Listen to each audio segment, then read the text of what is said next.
Hey,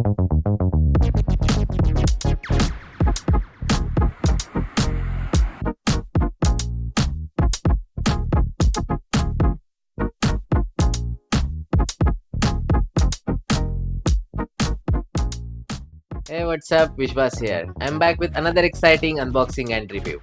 Today I have DJI OSMO Mobile SE, a budget gimbal for everyone, which is fully powered with AI. It comes with 3-axis stabilization, magnetic design, it is portable and foldable, it has Active Track 5.0 which is an object tracking feature, easy tutorials and one-tap editing, and a quick roll functionality. We will quickly unbox this and check what is inside.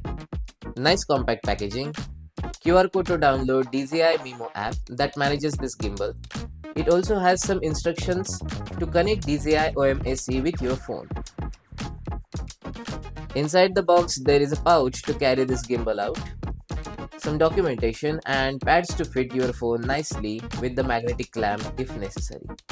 The main gimbal body, it has decent color and a design.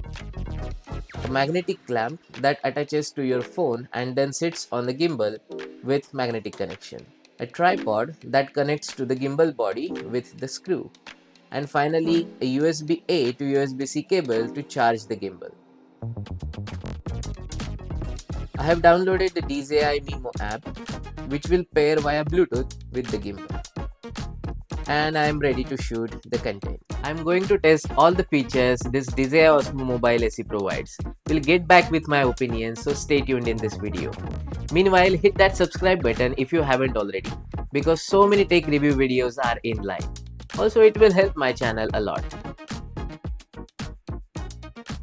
I have been using this DJI OSMO SE for past week and results are quite surprising. So watch this video till the end. For this testing, I have used my entry-level iPhone SE and a way older iPhone X. But this gimbal works with Android phones too, so don't worry. Let's start with quick introduction to all the buttons it has. On the back of the gimbal body, there is a trigger which is multifunctional. Single press to start object tracking, double press for recentering the gimbal, and press and hold to lock the gimbal's movement. On front, there is a switch button, single press to switch between front and back camera, double press to change the orientation of the gimbal, and triple press to switch between photo and video mode.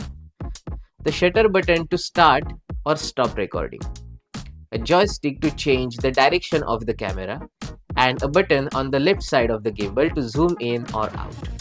Cool. Let's check all the shooting modes it provides. The M button is used for starting the gimbal, but it is also used to switch between various modes, first being the follow mode. In the follow mode, pan and tilt axis of the gimbal are unlocked. In this mode, the gimbal will keep the camera pointed at a subject as it moves, automatically adjusting its position and the angle to keep the subject in the frame. This mode is ideal for capturing smooth, stable footage of moving subjects like people, animals, or vehicles. Next, tilt lock mode. With tilt lock mode, only pan axis is unlocked. In this mode, the gimbal locks the camera into a fixed position, usually pointed straight ahead or downwards. This mode is useful for capturing stable footage of a specific location or subject without any distracting camera movements. Next being FPV or first person view mode. This is the most flexible way in which all 3 axes of the gimbal are unlocked. In FPV mode, the gimbal allows the user to see the camera's point of view in real time, as if they were sitting in the pilot's seat. Finally, the spin shot mode.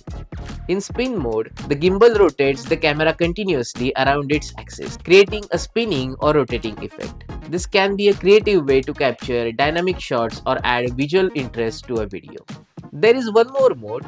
It is not an official mode, but during your shoot, if it is necessary to completely lock the movement of the camera, basically all 3 axes of the gimbal are locked, press and hold the trigger button back on the gimbal.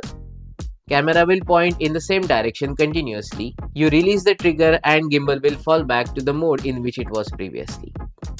Now let's see the demo of each of the features one by one.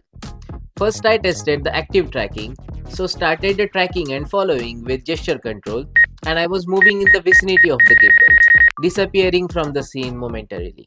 It tracked me well within its capacity.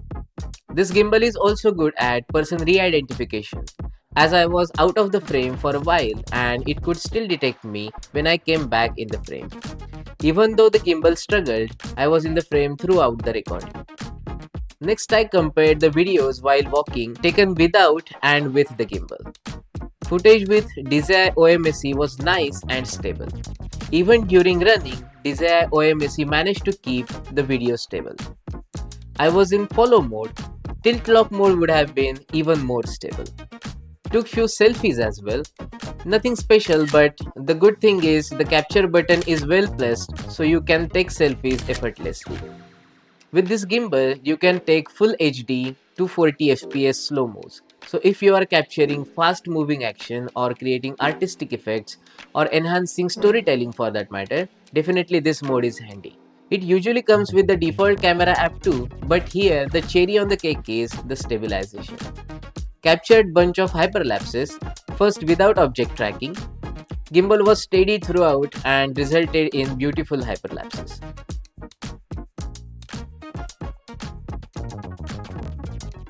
Then tried couple more with object tracking. This active track worked well again and resulted in awesome looking hyperlapses. It would have been better if the gimbal could take hyperlapses in 4K.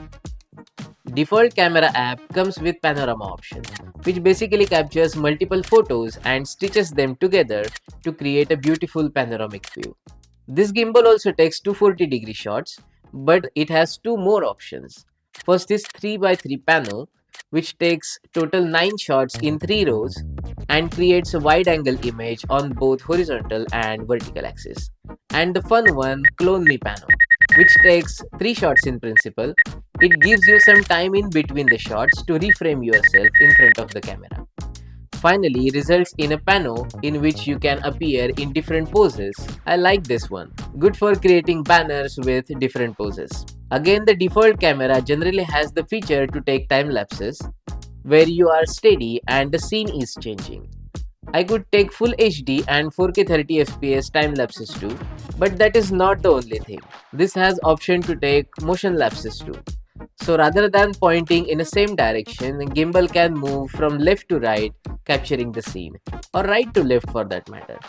You can also specify custom motion with 4 points, and gimbal will take time lapses following these points. How cool is that? You might have seen this effect in movies or series. It is basically a camera technique that involves zooming in or out on a subject while simultaneously moving the camera closer or farther away from the subject. The effect is created by adjusting the zoom and the camera's position to keep the subject the same size in the frame, while the background either expands or compresses. It is called dolly zoom, dyno zoom, or vertigo effect. DJI OMSE provides both move out and move in options to create dyno-zoom videos. DJI Mimo app also has a story mode which can be handy to create cinematic videos. App tells you how to shoot the videos and then it compiles them automatically, resulting into a beautiful story. Then there is this Light Cut app which is separate from the DJI Mimo app, but it can also pair with the DJI OMSE. It is powered with AI again to cut and edit your shots. It also has various scenarios in which you can shoot your videos and the app will combine them together, resulting in a beautiful cinematic video. All the features that are provided with DJI OSMO Mobile SE are well thought and this product is worth its price. I mean, look at the features and the quality. Still, what could have been better is a USB-C output that could charge your phone just in case of emergency situation, as the gimbal itself comes with 2600 mAh battery, which is pretty good. Also, a built-in selfie stick would have been really handy to take those wide-angle shots. I have also experienced that with my older phone, the DJI Mimo app is bit power hungry. Let me know your experience in the comment section below. Hit that like button if you like this video. Please subscribe to the channel. I will catch you in the next. Until then, peace.